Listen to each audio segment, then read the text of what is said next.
noite a todas e todos. É com muita satisfação que a Faculdade Unida de Vitória dá continuidade ao Congresso Cristo e o Processo Revolucionário Brasileiro, a Conferência do Nordeste, 50 anos depois. O Congresso começou com as apresentações das comunicações na parte da tarde. Agradeço de antemão aquelas pessoas que se inscreveram e apresentaram as suas contribuições, que esperamos são importantes para a compreensão do protestantismo brasileiro e também da sociedade brasileira. Neste momento, eu gostaria de chamar as seguintes pessoas para compor a mesa aqui, neste momento. Chamo principalmente aquelas pessoas que trarão contribuições que também consideramos importantes para esse congresso, para esse evento e para a proposta de estudo do protestantismo e da sociedade brasileira. Eu queria chamar o professor Dr. José Bittencourt Filho. Eu diria que ele tomasse assento conosco aqui. Ele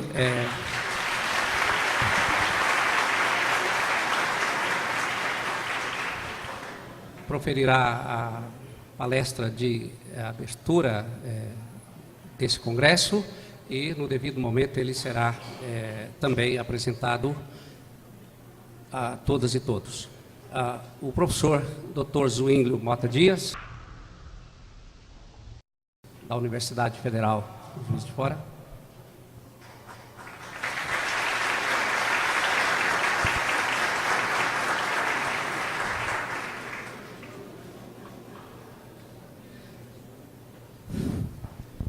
O senhor Anivaldo Padilha.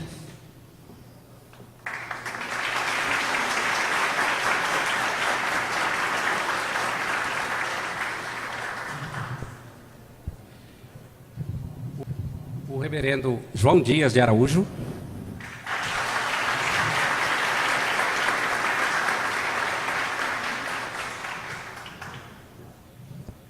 O reverendo Joaquim Beato.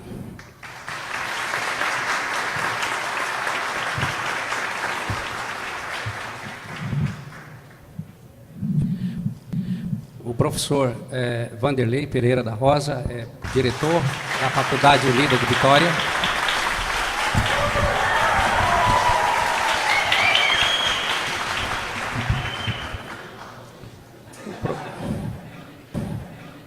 Professor Dr. Júlio Zabatiero.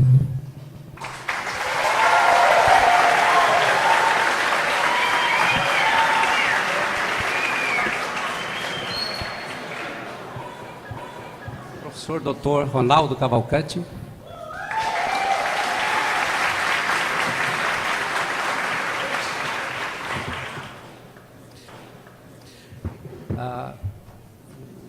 Professor Dr. Rubem Azevedo Alves.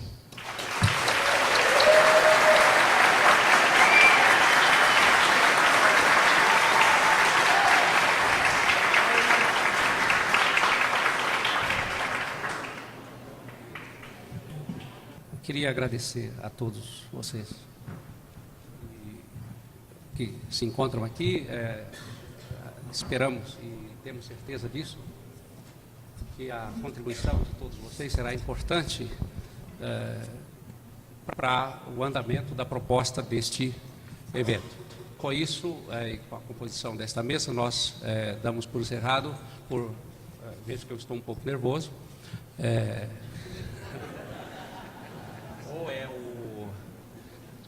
faz parte do jogo e da brincadeira, damos continuidade, então, a esse evento, né? Eu queria fazer algumas observações em torno deste evento e não especificamente o porquê dele. Isso eu vou deixar para o professor Vanderlei. Eu queria chamar a atenção para algumas coisas que nós consideramos importante e que, de alguma forma, orientam a nossa motivação para esse trabalho.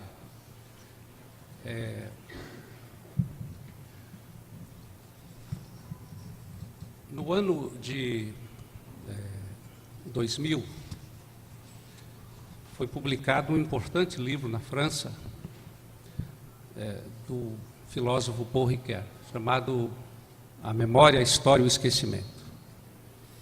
La mémoire, l'histoire, l'oubli.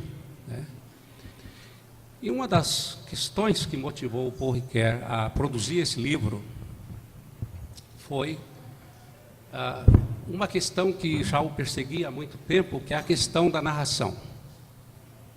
E o Paul Ricoeur sempre foi muito preocupado com esta questão da narração e a importância de qualquer narração integrar todos os acontecimentos. Na medida em que essa narrativa, a narração, integra os acontecimentos, a gente também constrói a possibilidade de construção de uma vida em comum. O Ricoeur era muito preocupado com o que se passava na Europa, já desde a Segunda Guerra. Ele mesmo acolheu muitas crianças judias numa escola que ele dirigia. Mas uma das motivações para a História, a Memória e o Esquecimento é a Comissão da Verdade e da Reconciliação da África do Sul. Ontem a presidenta Dilma deu início à Comissão da Verdade no Brasil. E na África do Sul a questão foi colocada em termos de integrar todos os acontecimentos, inclusive os acontecimentos difíceis, inclusive fazer o carrasco confessar os atos atrozes dele. Meio difícil apagar os rastros do passado, mas pelo menos ter as condições de construção de uma base comum, de uma base para uma vida em comum.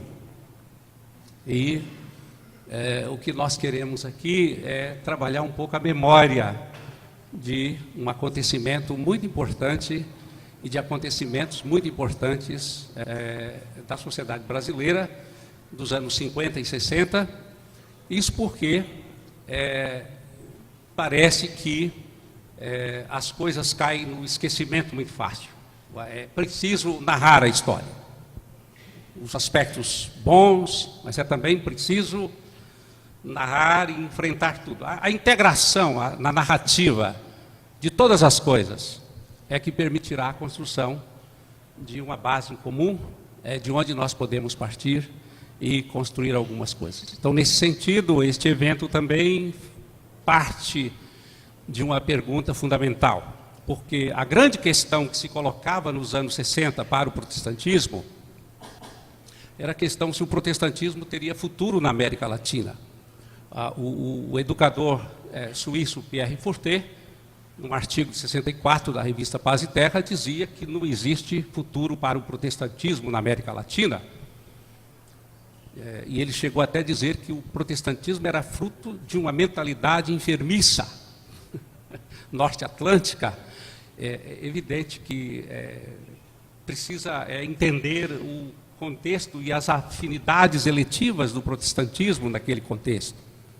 Mesmo na edição imediata, logo depois da sua publicação em inglês do livro do professor Rubem Alves, no Uruguai, a versão que eu conheci, de 72, publicada pelo Júlio de Santana, com prefácio do Miguel Bonino. E Miguel Bonino já chamava a atenção naquele prefácio em espanhol para esse caráter de estrangeirismo ainda do protestantismo na América Latina.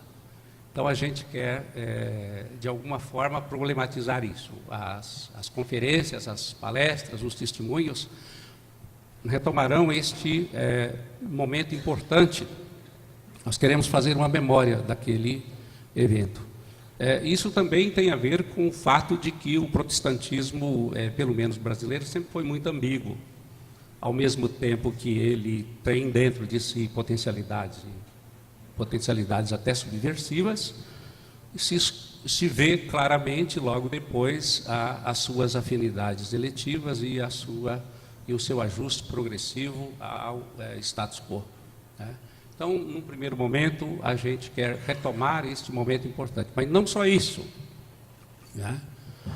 Narrar a história, enfrentar os acontecimentos, narrar esses acontecimentos, integrá-los, também faz parte de um processo de pensar a inserção da gente como igreja e como comunidade cristã, e pensar esse próprio processo histórico no qual nós estamos inseridos, né? Para onde converge tudo isso. Então, a gente, de alguma forma, está comprometido aqui e quer narrar, e quer integrar os eventos numa narrativa que também possibilite a construção de uma base comum de vida, de elementos comuns que sejam proveitosos a todas e a todos. Então, com muita alegria e com muita satisfação que nós estamos reunidos aqui e muito felizes, e agradecemos a todas e a todos vocês que compartilham este momento que é tão importante, foi tão importante e é tão importante para a vida de todas e todos nós. Muito obrigado pela presença de todas e todos aqui neste momento.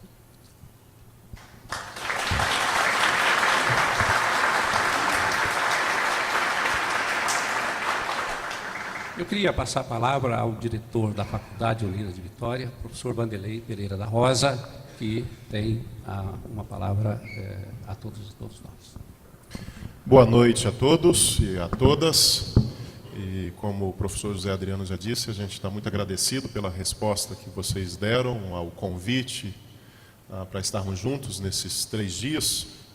Eu queria rapidamente contar um pouco da história desse evento que a gente está aqui agora, a ideia, né? Na realidade, houve uma semente para que isso aqui acontecesse, semente essa que foi plantada pelo professor José Bittencourt Filho, que os alunos mais antigos aí sabem que foi professor da Faculdade Unida por 5 anos, atualmente está morando lá em Brasília. O Bittencourt deve se lembrar que há uns 4 ou 5 anos atrás ele me chamou, ele disse: eu preciso falar contigo. E aí me chamou para um jantar, saímos juntos, e ele disse: queria te lançar uma ideia.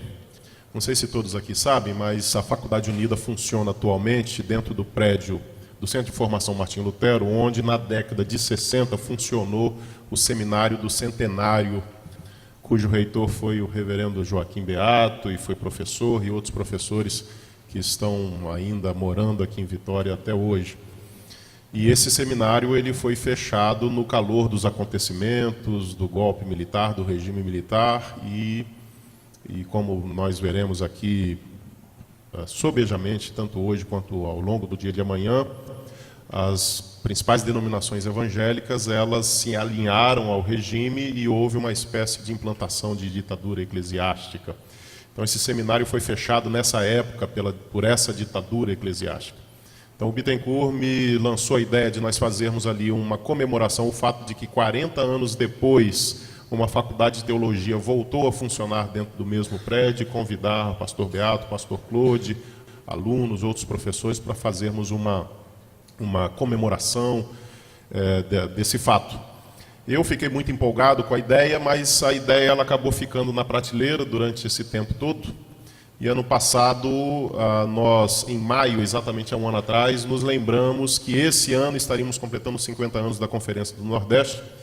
E aí, imediatamente, eu me lembrei dessa conversa com o Bittencourt e pensamos, então, em fazer um evento que na realidade, fosse mais abrangente, que tivesse a Conferência do Nordeste como a culminância de um movimento que já vinha de algumas décadas, talvez 20, 30 anos, mas, sobretudo, a partir da década de 50, de setores do protestantismo que estavam preocupados em se perguntar acerca do papel dos protestantes na construção do país, sobretudo um país que passava por imensas transformações sociais em função do processo de urbanização, de industrialização que se dava na década de 50.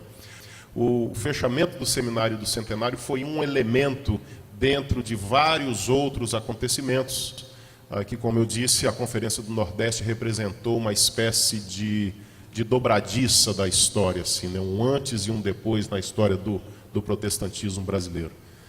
Enfim, então foi uma ideia que foi plantada há bastante tempo aí pelo professor Bittencourt, que foi amadurecendo, ficou guardada e surgiu então a ideia desse evento comemorativo.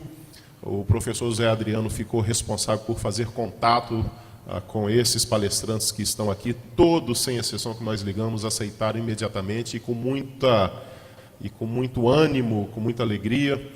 O professor Rubem Alves aceitou com muita alegria também, e depois, em função de dificuldades de saúde, ele não poderia vir, mas ligamos para ele na sexta-feira, e aí ele falou, não, eu tô disposto a ir, e eu quero agradecer muito, viu, professor Rubem, a sua presença aqui no nosso meio, de coração mesmo, para nós é uma tremenda honra. Muito bem. Eu fiquei pensando, e aí trabalhamos esse ano inteiro, né, todos os professores, e sobretudo o professor Adriano esteve muito à frente disso, os funcionários, a gente vem trabalhando pesadamente para que esse evento acontecesse. Eu fiquei me perguntando o que deveria passar na cabeça de pessoas como o pastor Beato, como o pastor João Dias, por exemplo, né? E ontem eu saí para jantar com o reverendo João Dias e perguntei para ele assim, o senhor lá em 1962 e tinha consciência do que representava a conferência que vocês estavam fazendo? O senhor imaginava que 50 anos depois o senhor ia receber um telefonema de alguém dizendo, a gente quer fazer um congresso comemorando o congresso que vocês fizeram? Ele disse, não, eu não pensava, eu não imaginava um negócio desse. Hoje um amigo meu de muitos anos, diretor da Visão Mundial no Brasil, me ligou depois do almoço e desejando sucesso no evento e tal, e ele falou, e fala com o pessoal para se preparar para a comemoração dos 100 anos. Eu falei, aí eu acho que nem eu vou estar nessa. Mas eu sou professor de História do Cristianismo há muitos anos, e eu acho muito curioso como que fatos históricos, eles têm desdobramentos que às vezes nós não temos consciência de onde vai chegar isso, né? E eu acho que hoje vocês podem testemunhar uma das conversas também com o reverendo João Dias, ele me dizia, e me mandou um e-mail também, né, como ele estava agradecido a Deus por Deus ter dado vida, saúde, ele poder estar aqui conosco nessa noite. Então, para nós é uma honra, esses homens fizeram história, eles contribuíram com as suas vidas, literalmente com as suas vidas. Hoje eu perguntei para o pastor Beato quantos anos ele tinha, posso falar, pastor? O pastor falou, eu vou completar 88 anos esse ano. E eu falei, o senhor continua dando aula? Continuo dando aula de teologia no seminário até hoje. Pastor reverendo João Dias, 82 anos, está dando aula de teologia até hoje. É literalmente a vida inteira dedicada à causa do Evangelho e da expansão do pensamento protestante. Aliás, o reverendo João Dias me disse também que, inclusive, ele nasceu dentro do seminário. Então, mais ainda, né? E está envolvido com o seminário até hoje. Ele me disse que os amigos dele falaram que era o defeito de nascença dele, era ele ter nascido dentro do seminário, né? Mas, enfim, então, o evento ele visa, primeiro, trazer à memória fatos da história do protestantismo que, não tenham dúvida, a esmagadora maioria dos evangélicos brasileiros jamais ouviu falar. E isso não é à toa, essa história ela foi propositalmente varrida para debaixo do tapete, pelo menos houve essa tentativa pela maioria das nossas denominações. Nós queremos trazer isso à luz novamente, queremos fazer uma celebração disso, uma homenagem a esses homens, e ao mesmo tempo queremos refletir sobre a história da Igreja Evangélica nesses últimos 50 anos, em função das opções que foram feitas, o que aconteceu, o que poderia ter acontecido, o que poderia ser, enfim, tentar pensar um pouco o contexto atual e possibilidades para o futuro. Isso tudo está sendo gravado, devidamente gravado em DVD, e depois será disponibilizado. Você já poderá, inclusive, sair do congresso lá no site, no stand da Unida, já tendo feito a solicitação, ou depois através do site. Uma coisa que talvez não saibam ainda, hoje, ao longo do dia, nós aproveitamos a chegada dos palestrantes e colhemos depoimentos de meia hora, 40 minutos de cada um, e esses depoimentos serão transformados num documentário sobre o percurso ecumênico do protestantismo brasileiro. Óbvio que isso vai levar... Os depoimentos todos já estão gravados, a gente vai levar um tempo para conseguir editar todo esse material, porque a gente deve estar com 3 ou 4 horas de material gravado e a gente tem que transformar isso em 50 minutos, 1 hora mais ou menos. Mas isso será feito e futuramente também será disponibilizado. A gente não quer que isso demore muito, talvez 1 mês, a 1 mês e meio, isso já poderá estar à disposição. Eu queria fazer um agradecimento àqueles que estão nos apoiando, né? A Fonte Editorial, que está aí com seu estande montado, a editora Paulus, a Novos Diálogos, a editora Haste, a revista Cristianismo Hoje, a revista Comunhão, a ETAL, o CLAI, Concílio Latino-Americano de Igrejas, o apoio da Visão Mundial e o apoio da SONGS também, que sonorizou esse ambiente, né? Fica nosso agradecimento porque nos ajudaram a criar esse evento e a trazer à luz esse evento. Um outro detalhe que eu esqueci de falar, já 2 editoras também já demonstraram interesse em publicar o evento, né? As palestras, tudo que acontecer aqui. Então, possível. E a nossa intenção desde o início era exatamente isso, era documentar, né? Era documentar, gravar e permitir que gerações futuras tenham acesso a esse tipo de material e esse tipo de visão do Evangelho, porque o que estava em disputa claramente naqueles dias era a visão que se tinha acerca da missão da igreja. Afinal de contas, para o que serve a igreja? Qual é a missão da igreja? E pelo menos 2 visões elas se confrontaram naqueles dias, e isso a gente vai estar refletindo aqui. Professor José Adriano.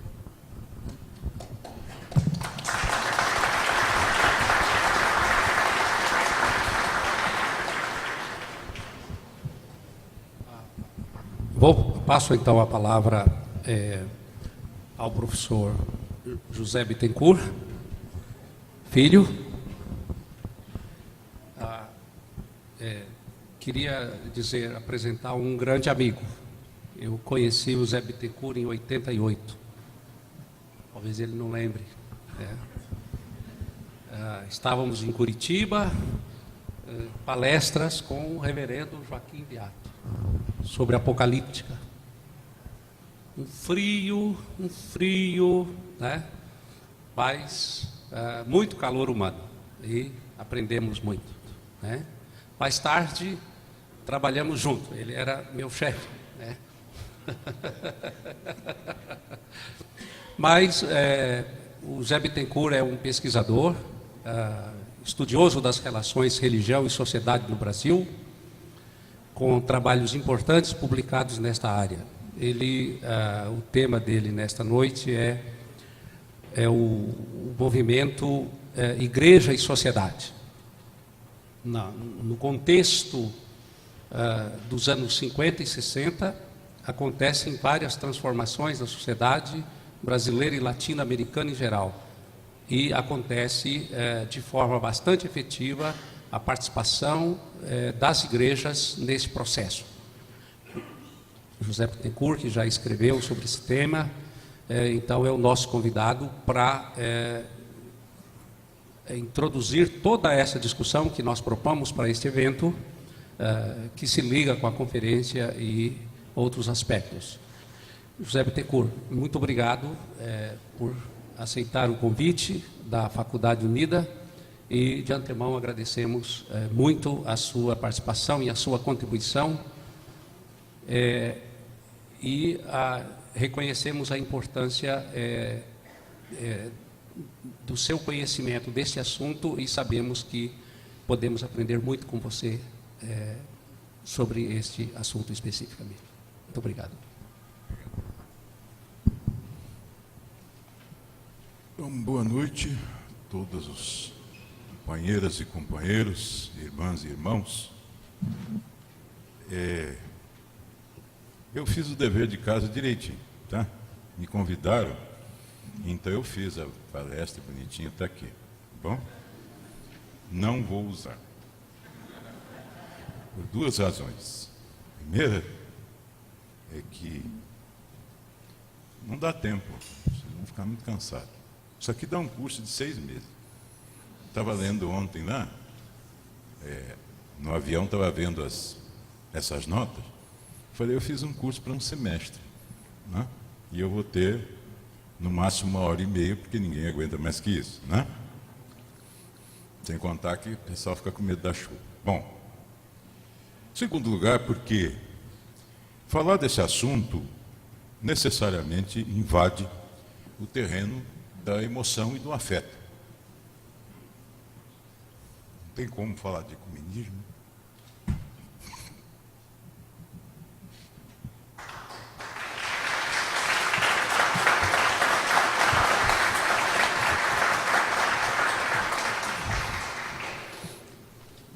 Desculpem, mas o bicho pega, né? Quando eu entrei na Faculdade de Teologia, primeira vez, eu não consigo chamar de FUV, eu só chamo de FTU, tá? FTU é FUV, tá? Tudo bem. Quando eu entrei na FTU pela primeira vez, imediatamente me veio a ideia, a lembrança do seminário centenário. E de aquilo ter sido o cenário de um dos acontecimentos mais importantes da vida do denominacionalismo nacional. E que as novas gerações não tinham a menor ideia de que aquilo tinha existido. E muitos evangélicos que estavam lá interessados na teologia, fazendo curso de bacharel em teologia, não sabiam o que representava aquele prédio, o que tinha acontecido ali.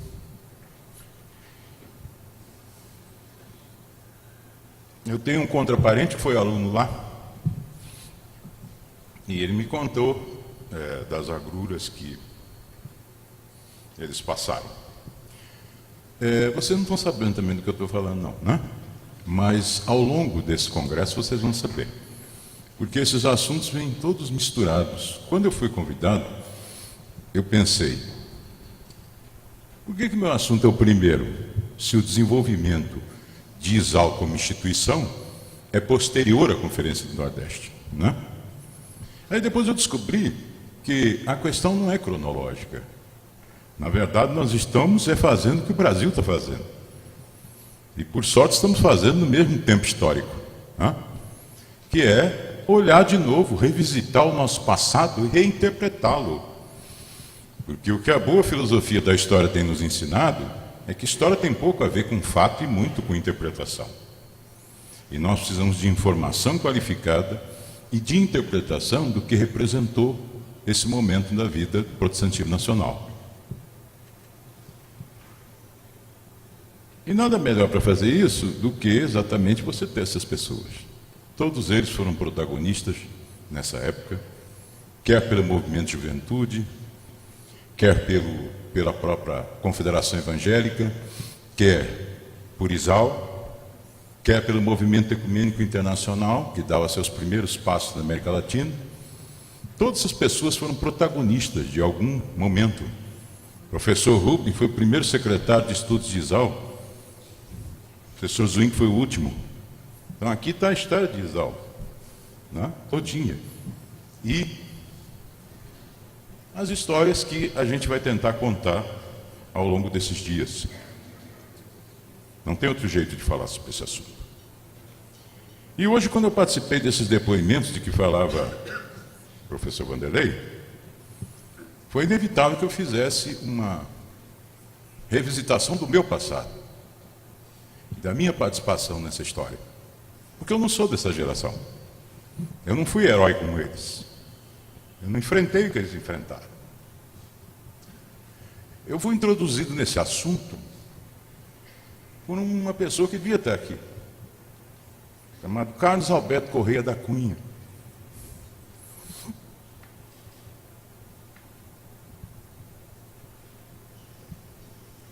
De saudosa memória, e que foi quem me passou os documentos da Conferência do Nordeste que ele tinha escondido dentro da casa dele num saco plástico enfiado no fundo do quintal, para a repressão não pegar. Quando ele conseguiu, na redemocratização, trazer esses documentos de volta, ele era a única pessoa que tinha a coleção completa dos documentos das 3 conferências, a de 55, a de 57 e a de 62, que teve o título de Cristo e o processo evolucionário brasileiro. De repente estava na minha mão aquele conjunto de documentos que eu não sabia o que significava. E à medida que eu fui lendo, que eu fui vendo que eu estava entrando num outro mundo. Porque eu me converti numa igreja pentecostalizada com 15 anos. E eu não tinha a menor ideia de que isso existia. E eu já tinha feito seminário. Então, às vezes, eu tinha visto falar, e eu conhecia uma pessoa ou outra, eu conhecia o livro do reverendo João Dias, né? O famoso Inquisição Sem Fogueiras, que às vezes foi com fogueira, né? E, de repente, eu me vi diante daquele mundo novo. E, depois do conhecimento desses documentos da Conferência Nordeste, eu acabei chegando a Exaú, que me entusiasmou de tal maneira que eu acabei fazendo minha dissertação de mestrado sobre esse assunto. Aliás, eu estou com a minha dissertação aí, faz parte do dever de casa, né? E ela ainda foi escrita, foi datilografada, vocês acreditam? Que existiu isso algum dia? Datilografia, né? Resultado, para você ter uma versão digital dessa dissertação, você tem que ou escaneá-la ou então digitar tudo de novo, que é o que eu estou fazendo. Eu estou aproveitando e fazendo algumas edições. Porque na continuidade deste evento, nós pretendemos até o final do ano publicar essa obra. Ou seja, trazer à luz, depois de 50 anos, a coleção completa dos documentos das 3 conferências de Igreja e Sociedade da Confederação Evangélica do Brasil. Essa história desses documentos é interessante, vale a pena ser contada, porque os documentos da Conferência Nordeste, eles foram publicados por uma editora de um presbítero da IPB, do Rio de Janeiro, que era militar. Quando veio o golpe, ele ficou preocupado que aquilo pudesse queimar o filme dele. Então, uma certa feita, ele invadiu o escritório da Confederação com alguns agentes do DEOPS para prender, supostamente, alguns componentes da comissão do setor de estudo de responsabilidade social, mas, na verdade, ele não queria tanto prender o pessoal como ele queria pegar os livros para a editora dele não aparecer. Então, ele foi e pegou todos os exemplares que existiam lá na Confederação, isso não tinha sido distribuído ainda, e mandou queimar. Quando passou 20 anos disso, eu conversei com ele, pessoalmente, né? E disse: o que o senhor tem a dizer sobre esse episódio? Diz: eu tenho a dizer que os agentes não estavam armados. Achei interessante, né? Os agentes não estavam armados, que bom. Bom, mas com isso, esses documentos se transformaram numa raridade. E, de fato, uma coleção completa, e ainda mais somada às conferências anteriores, ninguém tinha, a não ser o reverendo Carlos Cunha, que enterrou no quintal dele. E nos idos de 1982, me passou esse pacote. E eu confesso que Cunha já não está mais entre nós, mas eu não sei por que ele fez isso. E se ele me disse, eu não lembro mais. Porque já faz tanto tempo que eu não lembro. Não? Mas a história começou aí. Eu não sou dessa geração. Mas eu aprendi. Eu comecei a ver esse mundo e esse capítulo da biografia do protestantismo nacional a partir de documentos, a partir de papéis. De papéis eu passei para pessoas. E de pessoas eu passei para o momento histórico, para o contexto completo, para a intenção, o que vinha a ser, de fato, essa coisa ecumênica. E esse ecumenismo que se traduziu por uma vontade de servir a humanidade. Porque tem vários modelos de ecumenismo aí, inclusive vários ainda funcionando. Tem até o ecumenismo das festas de 15 anos, né? Que é aquele bonitinho, chama o padre, né?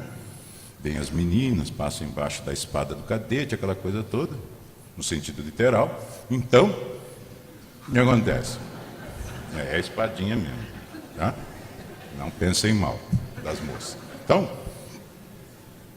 tem esse equilíbrio de casamento, né?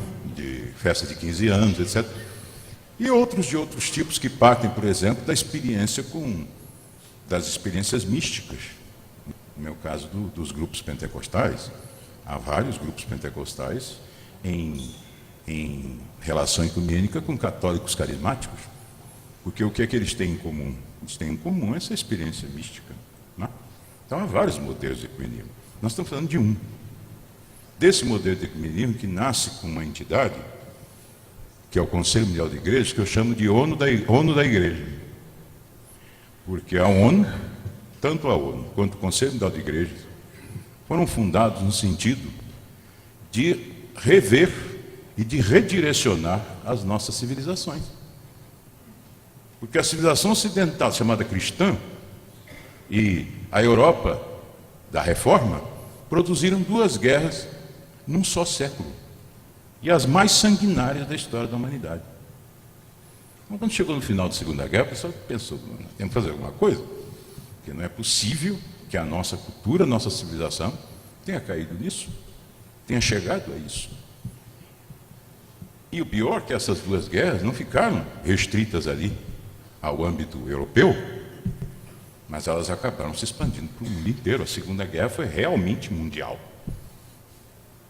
Então, que civilização é essa, calcada nos valores do Evangelho, da Bíblia, do Novo Testamento, etc., e produz essas guerras sanguinárias? Joga bomba atômica em cidades onde só há civis despreparados, né? O maior de todos os atos terroristas de todos os tempos. O pessoal falava do Bin Laden, né? Que Bin Laden tinha matado 3.000 pessoas naquele atentado das Torres Gêmeas, né? Perto do que a bomba atômica matou, perto do Truman, ele era trombadinha. Truman conseguiu matar milhares em alguns segundos. Esse é o maior ato terrorista da história da humanidade. Então, que civilização era essa que nós estávamos produzindo? E que cristianismo era esse? Que era incapaz de resistir à onda, né, de um capitalismo ágil que nos levou àquela situação. E ideologias extremistas que levaram as pessoas ao fanatismo e a tudo que nós sabemos que aconteceu. Então as igrejas resolveram fazer um conselho mundial e ver se os cristãos poderiam, de dentro para fora, contribuir de alguma forma. Só que aqui na América Latina, esse refazimento civilizatório teve outra cara, porque os nossos problemas aqui eram outros. Nosso problema aqui era a exploração, nosso problema era a opressão, nosso problema é viver na periferia de tudo, não é? E assistir à expansão e à manutenção da miséria. Esse era o quadro da América Latina. Então aqui essa coisa de refazimento civilizatório tinha outros componentes e outros compromissos. Mas essa inspiração do Conselho e o apoio moral, intelectual e muitas vezes material que o Conselho ofereceu ao continente sul-americano fez com que nós pensássemos as mesmas coisas que eles estavam pensando, mas dentro da nossa problemática. É que aparece o setor de estudos de responsabilidade social da igreja. Aí é que se encaixa uma figura importantíssima, um norte-americano chamado Richard Shaw, que vocês vão ver falar aqui muitas e muitas vezes, que vai ser uma espécie de líder em conteste de um determinado período desse protestantismo e deste ecumenismo. E nasce essa ideia ecumênica de que ecumenismo não é uma tentativa de se produzir convergências doutrinárias. Não é isso. Até porque nós nunca vamos conseguir. Todas as confissões nascem de embates culturais e históricos. Isso não pode ser revertido Então nós sempre vamos ter pontos de vista diferentes, doutrinas diferentes, a partir exatamente daquela experiência histórico-cultural que produziu essa confessionalidade.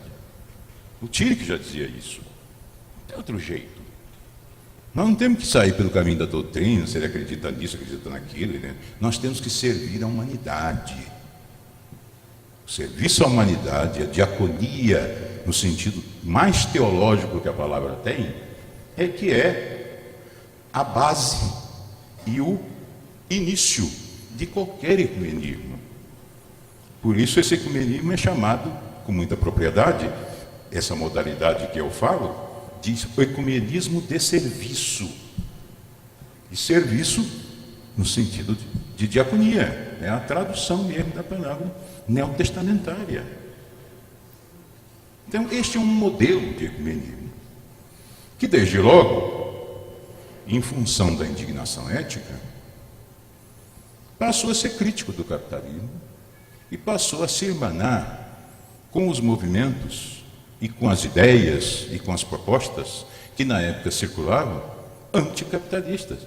Não havia outra saída. A indignação ética os levou ao anticapitalismo declarado.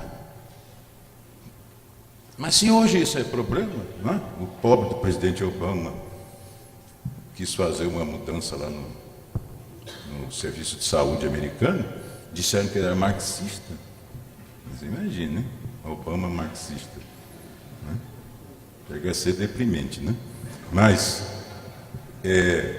apareceu uma manifestação da ultradireita americana lá na Arizona, que a Arizona é um horror, né? Então, com um cartaz assim que tinha o Obama, o Marx e o Lenin. Você viu isso? Eu falei, gente, que pena do Marx e do Lenin, né? Tem que andar com essa companhia, né? Pois é.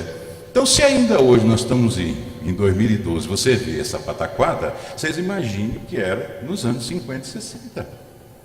Nós estávamos no auge da Guerra Fria. Pensar que mesmo um ano antes da Conferência do Nordeste, que foi implantado o Muro de Berlim, era o auge da Guerra Fria.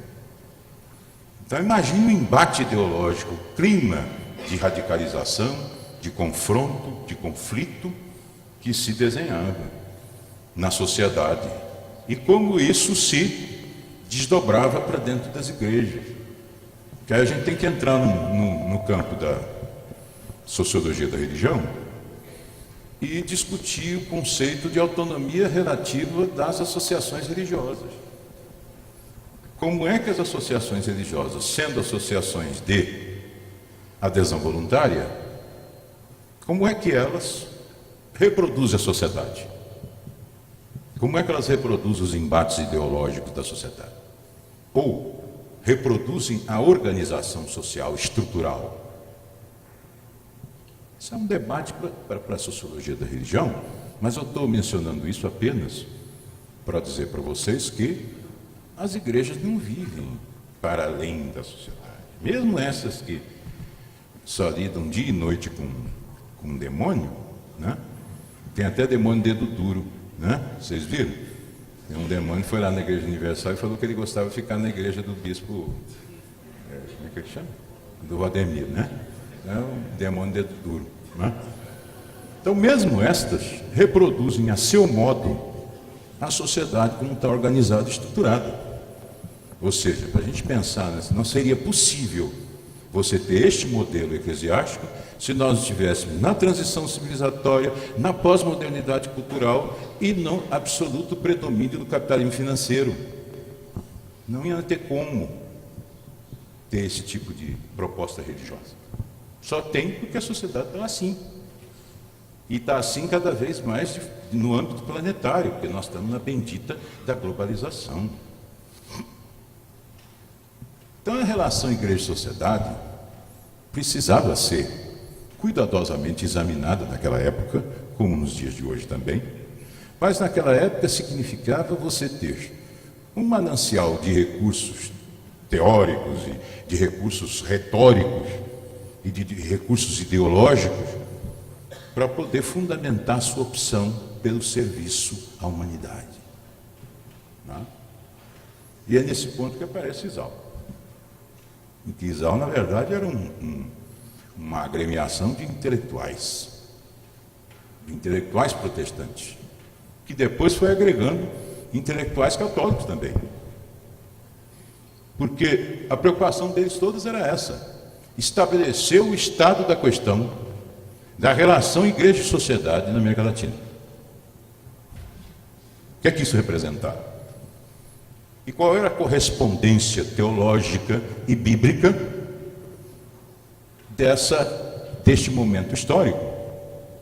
E quais eram as discussões ideológicas e estratégicas que precisavam ser feitas em função disso? E Isao partiu para isso. No início, Scholl deu imensa colaboração, depois ele foi deportado, teve que ser mandado aqui. Mais tarde surgiram outras mentes brilhantes que ajudaram no acúmulo de conhecimento qualificado de religião. Isao fez as primeiras experiências de ciências da religião. Isao inaugurou a possibilidade de uma nova mediação para a teologia que não fosse simplesmente a filosofia ou a história. Começamos a entrar no terreno das ciências sociais, etc. Nos anos 80, nós vamos pagar o ônus disso, porque isso tem bônus, mas também tem ônus, tá? Essas mediações aí. Mas isso é uma conversa para um outro congresso que a FTU vai fazer, tá? Sobre mediações na teologia. Não, mentira, não tem congresso nenhum, é o que eu estou falando, né? Mas pode ficar como uma proposta, né? Bem, então Isao inaugura uma nova etapa do protestantismo, em que a reflexão começa, por exemplo, a avançar para dentro do século XX. Porque, considerando que existem seminários até hoje que ainda estudam livros de teologia sistemática do século XVIII, tá? Ainda tem? Hoje? Os teólogos e o pensamento protestante do século XX, da melhor qualidade e europeu, foi introduzido aqui por Isao. E as pessoas não lidavam com isso. As nossas instituições eram modestas, inclusive as instituições de ensino superior. E isso trouxe, evidentemente, mudanças curriculares. Hoje, Reverendo João Dias, no seu depoimento, falava a respeito do problema que eles tiveram com a burocracia dirigente da IPB, porque houve mudança curricular no Seminário Centenário. Esse era o grande problema para a igreja, mudar o currículo, quer dizer, não vamos mais estudar teologia sistemática do século XVIII. Vamos tentar ver o que está se produzindo em teologia sistemática do século XX. E no início do século XX, antes da Primeira Guerra. Tá? Não era novidade do dia anterior. Ou seja, as igrejas estavam, à época, defasadas em termos de estudos teológicos quase um século. Quase um século. E é claro que com esse aparato teórico, não havia possibilidade de enfrentar exatamente o problema que surge para os cristãos depois das duas guerras mundiais. Transformar o cristianismo em servo da humanidade. E mais ainda, transformar o cristianismo de servo da humanidade na América Latina. E era isso que Isao queria. Então eles fizeram a leitura dos mestres da Europa, mas fizeram a devida adaptação, porque não dava para fazer mecanicamente essa teologia europeia para cá, porque é claro que os pensadores eram homens do seu tempo e da sua terra, eles pensaram a partir da sua realidade. Mas essas eram preocupações que não eram cogitadas nas igrejas brasileiras, como não são hoje. Você importa coisas, você engole coisas oriundas do exterior, como se fossem universais. E pouquíssimas coisas são universais, principalmente em matéria de comportamento religioso, e mais ainda, em matéria de ação social e de enfrentamento das questões sociais. Quase nada é universal. Tudo é muito particular, tudo é muito contextual. Isso Isao descobriu para a gente, contou para nós essa novidade. Shaw foi um dos primeiros a contar essa novidade aqui. Por isso ele é tão importante, por isso ele é tão emblemático, principalmente em se tratando de um missionário norte-americano, porque as histórias que nós temos aqui das missões são histórias assim meio complicadas, né? No dia da proclamação da República, todas as igrejas fizeram culto em ação de graça, mas no dia da abolição da escravidão, não. Não precisa comentar, né? Sem comentários. Então, com essa trajetória histórica, era preciso assustar as pessoas, assustar. Fulano, para você pensar teologicamente e para você realizar uma ação social consequente nessas latitudes e longitudes, você vai ter que fazer uma interpretação da realidade, você vai entender o que está acontecendo, você vai fazer a crítica e a autocrítica, descobrir quais as conexões do seu pensamento religioso, do seu discurso religioso, da sua prática moral, ética e litúrgica com determinadas ideologias. Coisas que hoje parecem banais para nós, ou para muitos segmentos do cristianismo protestante, na época eram absoluta novidade. E era absolutamente revolucionário. E isso causava uma má impressão. Então Isao sofreu o drama das vanguardas. O drama das vanguardas. Que é não conseguir enraizar-se na massa, na maioria. E como Isao estava propondo uma aproximação intelectual exatamente com os setores críticos ao capitalismo, Isao participa efetivamente da discussão entre cristãos e marxistas. Então o que acontecia? Para as igrejas, o pessoal de Isao era de esquerda, portanto, perigoso e nocivo. Para os movimentos sociais e para a universidade, Isao era de igreja. E coisa de igreja não é muito confiável. Então Isao ficou no meio desse tiroteio. Uma condição extremamente delicada, mas que só vanguardas vivem. Só vanguardas e minorias experimentam. Eu não estou fazendo apologia de Isao. Tá? Não vem ao caso. Não vem ao caso.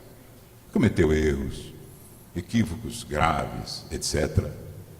Não estou transformando uma instituição perfeita, nenhum movimento perfeito. Aliás, Isao é um dos poucos casos, pouquíssimos casos, na sociedade, que inverteu a história. Os movimentos costumam evoluir para se tornar instituições. Isao começou como uma instituição e virou movimento.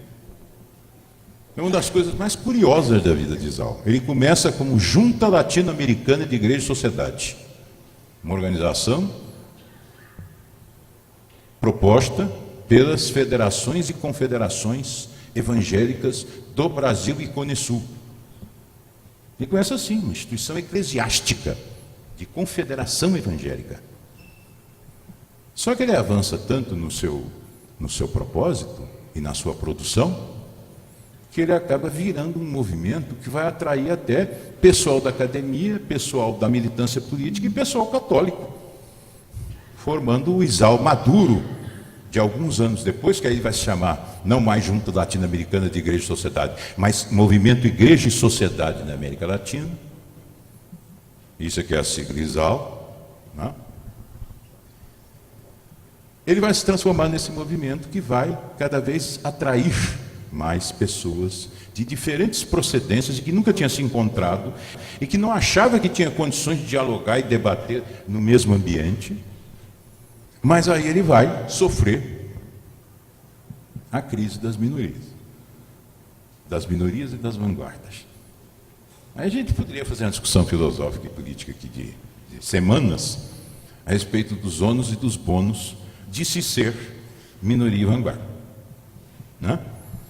Mas não vem ao caso, até porque essa experiência é uma experiência histórica, ela já passou. Isao, como Isao, não existe mais, embora ele tenha sido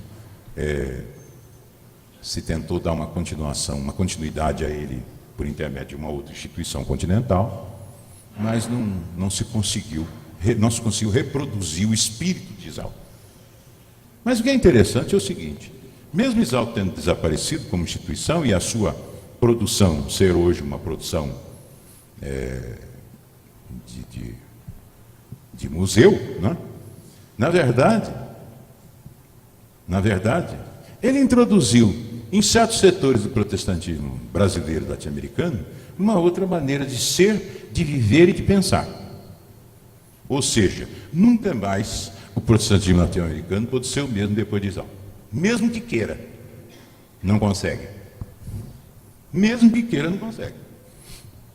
E é por isso que as burocracias eclesiásticas dirigentes fazem absoluta questão de não contar essa história.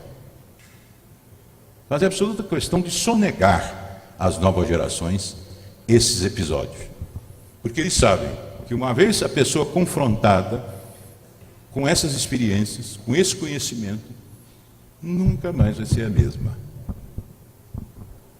Então é perigoso, né? E como diria um outro pensador, a memória é sempre subversiva, né? Nós estamos aqui fazendo, efetivamente, um exercício de memória. Porque como nós temos que reinterpretar o nosso passado, é uma tarefa que periodicamente precisa ser reassumida, nós estamos reinterpretando o nosso passado. Até para entender por que a situação está como está. Como é que nós chegamos a esse ponto? E o que é que representa hoje a comunidade evangélica nessa fase de redemocratização profunda da sociedade brasileira? Qual é a contribuição que nós vamos dar? Eu me lembro, há uns anos atrás, quando um deputado da bancada evangélica fez um requerimento para retirar um quadro de dentro da Câmara, porque tinha uma mulher nua. Como se ele nunca tivesse visto mulher nua na vida, né? Como se a senhora mãe dele também não ficasse nua, eventualmente, pelo menos para tomar banho, né? E esse tipo, essa é a contribuição que nós vamos dar? Esse é o tipo de Brasil que nós queremos, que esconde quadro porque tem mulher nua? Nós vamos ser identificados com esse tipo de coisa? Eu já estou no fim da minha carreira, já. Eu deixei o ministério em 2000. Completei 20 anos de ministério, me aposentei, por conta própria. Aí o aluno chegou para mim no outro dia e disse: professor, o senhor perdeu a fé? Eu falei: não, perdi a paciência. Fé eu ainda tem alguma, mas paciência não tem mais. Fiquei velho, não dá mais para aguentar esses crentes, não dá. Mas na verdade, não foi bem assim, né? Eu falei para escandalizar o menino mesmo. Mas, na verdade, nós precisamos responder essa perguntinha chata que não quer calar, né? Ou seja, o que é que nós vamos contribuir para se construir uma nova sociedade brasileira? Redemocratizada. Essa pergunta eles faziam lá, porque havia uma expectativa de que não se sabia muito bem para que direção, mas que iriam acontecer grandes mudanças no mundo. Isso era uma expectativa. E, de repente, no final da década de 50, ocorre a Revolução Cubana.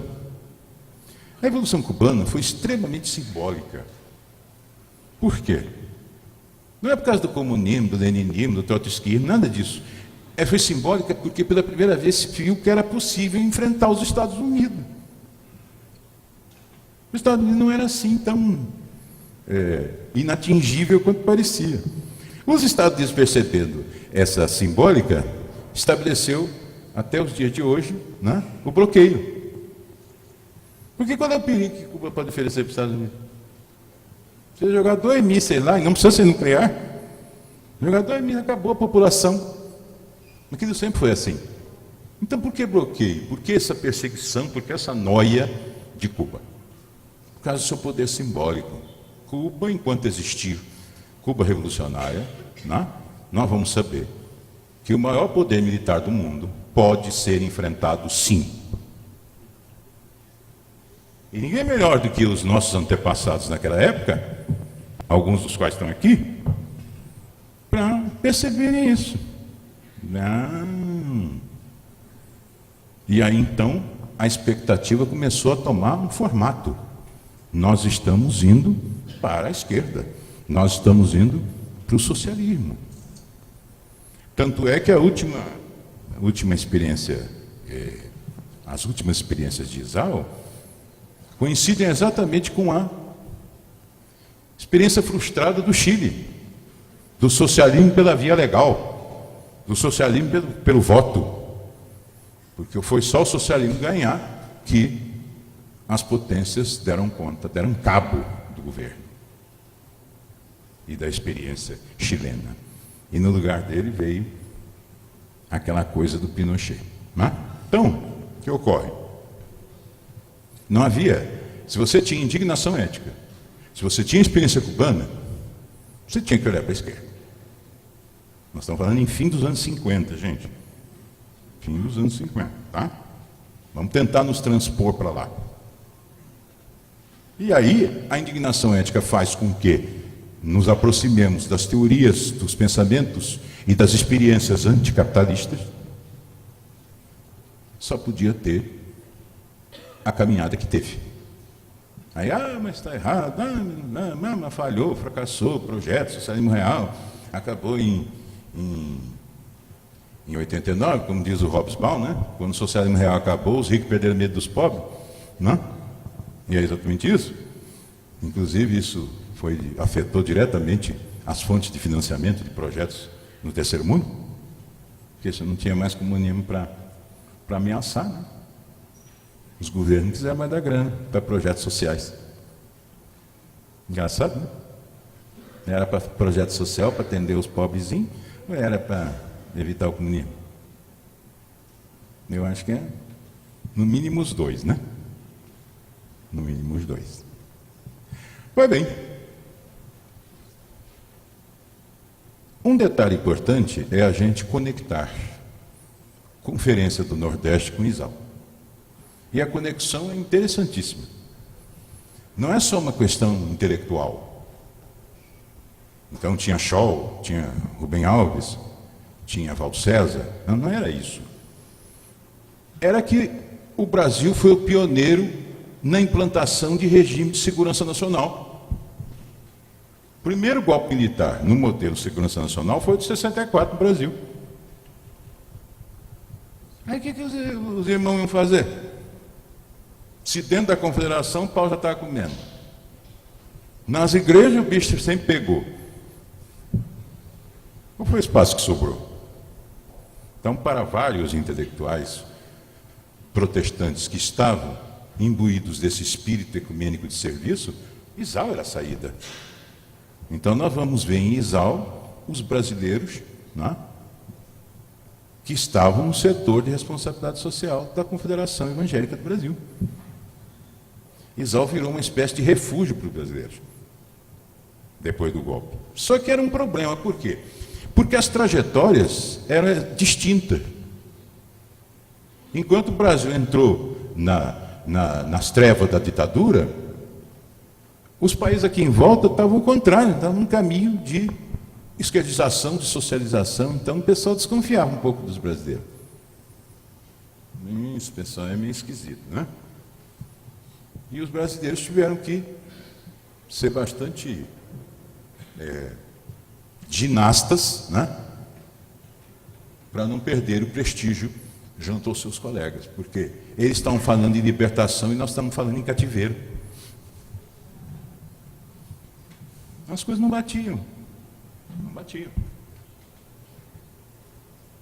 Portanto, a trajetória dos brasileiros, se você for por esse caminho, é uma maneira de você desenhar também a trajetória do ecumenismo de serviço. É você perceber quais foram os quadros das igrejas, ministros e também leigos, que vinculados à Confederação Evangélica do Brasil, aos movimentos estudantis cristãos, depois foram parar em Isao e depois foi tudo parar no exílio. O que não foi parar na cadeia. Ou que não teve que enterrar as coisas no quintal. Não? Estão me acompanhando? Está Tá legal esse babado ou vocês preferiam a minha aula sofisticada e acadêmica? Bom, já estou terminando. ISAL é uma aventura.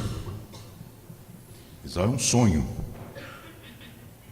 O sonho do movimento ecumênico. De fato, tornar a igreja serva da humanidade. Quem quiser ser maior dentre vós, seja o servo de todos. Vocês já viram isso em algum lugar, né? A ideia era essa. Não deu, né? Pelos mais diferentes motivos. Existem leituras pessimistas, existem leituras otimistas, existem leituras científicas, existem leituras filosóficas. Há muitas leituras possíveis para ver que o mundo não caminhou para a direção em que se pensava, nem o mundo e nem as igrejas. Tá? Mas a gente não pode deixar de conhecer este legado. Porque este legado está aí. Ele está dado. Ele é propriedade nossa, no bom sentido. Propriedade do protestantismo nacional. E os nossos jovens podem tê-lo como uma referência para fazer muita coisa boa. Não é?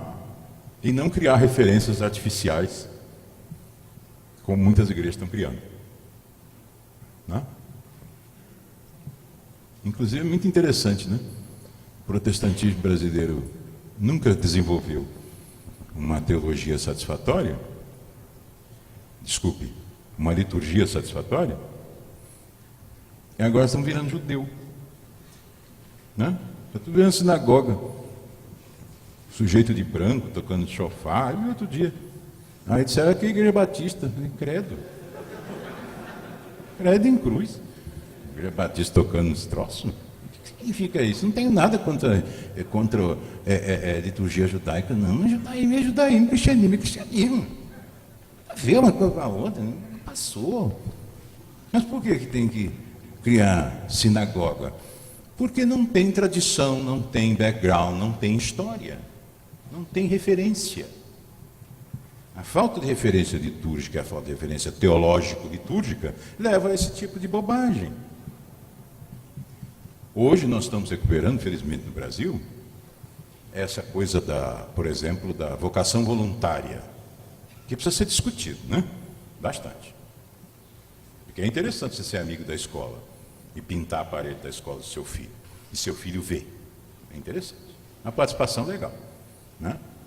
Desde que não seja em substituição à tarefa que deveria ser efetuada pelo Estado, porque eu pago imposto para isso. Então não vou levantar cedo para pintar a parede, que era o Estado que era para pintar. Então vamos devagar com esse voluntariado, né? Vamos devagar. Mas mesmo esse voluntariado, com todas as suas possíveis contradições, ele precisa de referência. E às vezes essa referência tem que ser estritamente bíblico-teológica, dependendo da circunstância. Aí a gente vai procurar onde? Eu sugiro que a gente procure em ISAL. E eu sugiro que a gente procure no setor de estudos de responsabilidade social da Igreja, da Confederação Evangélica do Brasil. Uma organização extraordinária, genial, que inclusive respaldou vários movimentos estudantis cristãos. Está aqui um líder dos movimentos estudantis cristãos, mas ele vai contar a história para vocês. Nós temos respaldo, nós temos referência, nós temos legado, nós temos tesouro. Tesouro, que é a vida desses homens e a produção deles. Não precisamos viver como nós vivemos, criando coisas estapafúrdias por falta de tradição, no melhor sentido da palavra. Obrigado.